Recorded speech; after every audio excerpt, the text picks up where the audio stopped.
Egg masala curry చేస్తున్నాను. Egg masala కర్రీకి నేను ఒక 6 ఎగ్స్ తీసుకుంటున్నాను. 6 ఎగ్స్ తీసుకొని వీటిని మంచిగా బాయిల్ చేసుకుందాము. ఇవి బాయిల్ అయ్యే వరకు మనం వేరే ప్రాసెస్ చూసుకోవచ్చు.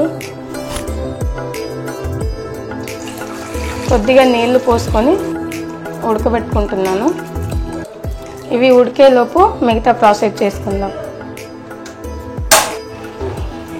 ఎగ్ ఉడికేలోపు ఒక 4 టమాటాలు కోసుకుంటున్నాను. టమాటాలను చిన్న చిన్న ముక్కలుగా కోసుకోండి. అలాగే 2 పచ్చిమిర్చీలు చిన్న చిన్న ముక్కలుగా కోసుకుంటున్నాను. అలాగే ఆనియన్స్ కూడా కోసుకోండి. ఆనియన్స్ ఒక 2 చిన్న చిన్న ముక్కలుగా కోసుకోండి.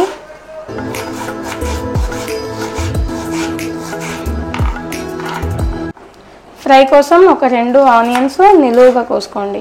సో ఇలాగా నిలువుగా సన్నగా కోసుకోండి. ఎందుకంటే ఫ్రై చేయడానికి సులువుగా ఉంటుంది కాబట్టి నిలువుగా కోసుకోండి. ఆనియన్ ఫ్రైకి ముందుగా నేను ఒక 2-3 స్పూన్లు ఆయిల్ వేసుకుంటున్నాను.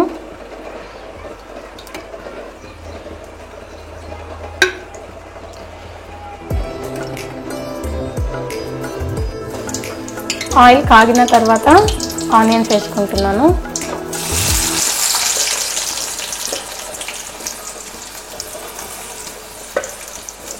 ఆనియన్స్ వేసుకొని ఒక 5 మినిట్స్ లో టు మీడియం ఫ్లేమ్లో ఫ్రై చేసుకోండి, బ్రౌన్ కలర్ వచ్చేంత వరకు.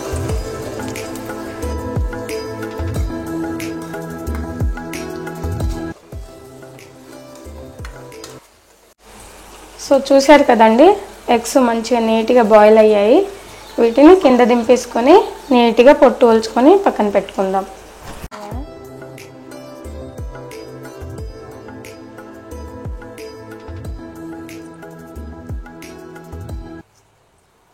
చూశారు కదా, బ్రౌన్ కలర్లోకి వచ్చేసాయి. వీటిని కాసేపు ఒక ప్లేట్లో తీసుకొని పక్కన పెట్టేసుకుందాం.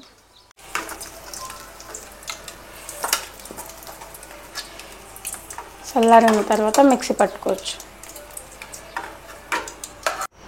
అలాగే స్టవ్ మీద గిన్నె పెట్టుకొని అందులో కొంచెం ఆయిల్ వేసుకొని చిటికెడంతా పసుపు వేసుకుందాం.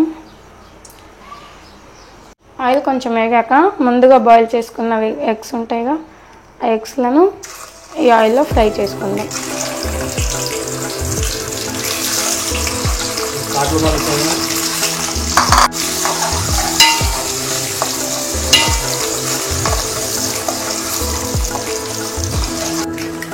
చూశారు కదా, బాగా మంచిగా ఫ్రై అయ్యాయండి. ఇలా ఫ్రై అయ్యాక ఒక గిన్నెలో తీసుకొని పక్కన పెట్టేసుకుందాం.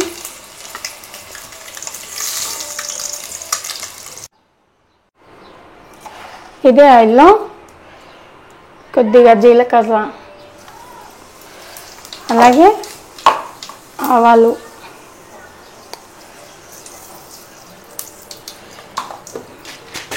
అలాగే కొంచెం శనగపప్పు వేసుకొని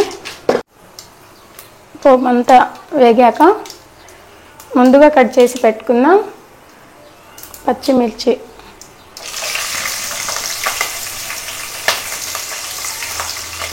వేసుకున్నాక చిన్న చిన్న ముక్కలుగా కట్ చేసుకున్న ఆనియన్స్ కూడా వేసుకోండి.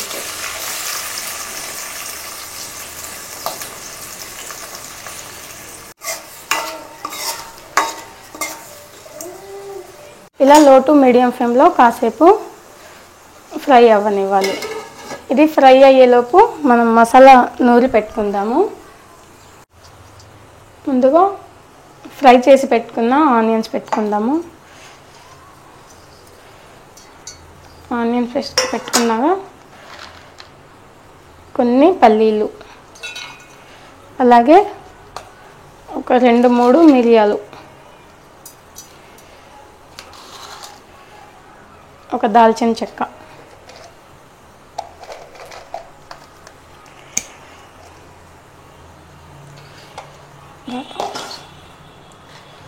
ఒక 2-3 లవంగాలు,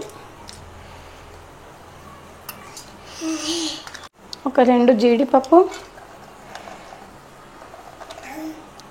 ఒక 2 బాదం పప్పు ఇలా వేసుకున్నాక మెత్తగా గ్రైండ్ చేసుకుందాం. చూసారు కదా, మసాలాని ఈ విధంగా గ్రైండ్ చేసుకోండి. ఇలా గ్రైండ్ చేసుకుంటేనే మంచి టేస్ట్ వస్తుంది. ఇది కాసేపు పక్కన పెట్టేసుకొని మనం పొయ్యి మీద పెట్టుకున్న ఆనియన్స్ కూడా మంచిగా ఫ్రై అయ్యాయండి. తర్వాత కొంచెం అల్లం పేస్ట్ పెట్టుకుందాం.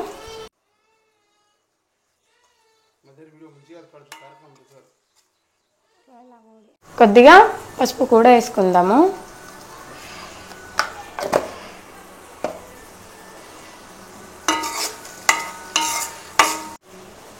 పసుపు వేసాక మనం కట్ చేసుకున్న టమాటీలు కూడా వేసుకుందాం.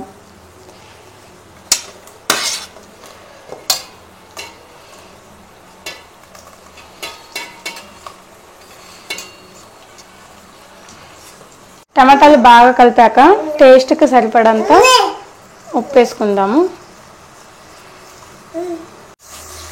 టమాటాలు కూడా బాగా ఉడికాయి.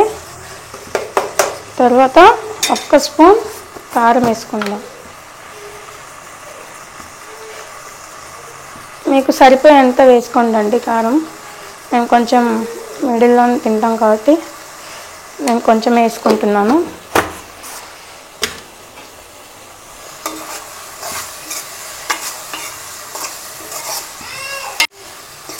ఇలా కలుపుకున్నాక మనం ముందుగా గ్రైండ్ చేసి పెట్టుకున్న మసాలా వేసుకుంటున్నాను.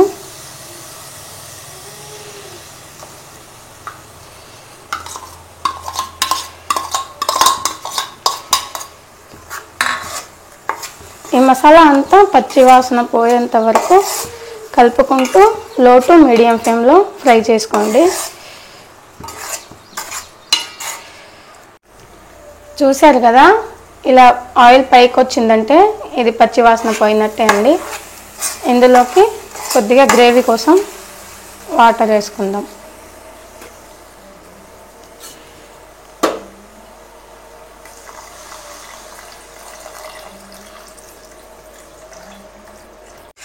ఇప్పుడు ఏం చేయాలండి? ఎగ్స్ వేసుకోవాలి. ఇలా కొంచెం మసలాక ఎగ్స్ వేసుకుందాము.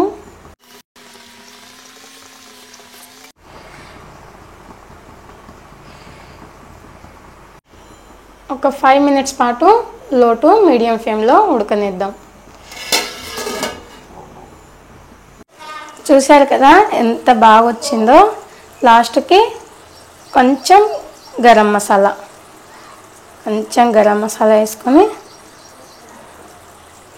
అలాగే కొద్దిగా ధనియాల పౌడర్,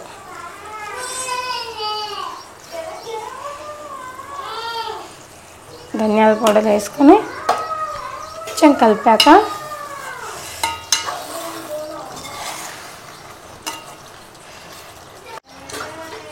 కొంచెం చిన్న ముక్కలుగా తురుము పెట్టుకున్న కొత్తిమీర చల్లేసుకోండి. నేనైతే కొత్తిమీర కాడలతో సహా వేసుకుంటానండి. మొత్తం టేస్ట్ కాడలోనే ఎక్కువ ఉంటుంది కాబట్టి ఇలా చల్లేసుకొని కలిపేసుకోవడమే. చూసారు కదా ఎగ్ మసాలా కర్రీ ఎంత బాగా వచ్చిందో. అంతేనండి, ఎగ్ మసాలా కర్రీ చపాతీలో కానీ ఇంకా జొన్న రొట్టెలు అయితే చాలా బాగుంటుందండి. ఒకసారి మీరు కూడా ట్రై చేసి ఎలా వచ్చిందో కింద కామెంట్ బాక్స్లో కామెంట్ చేయండి.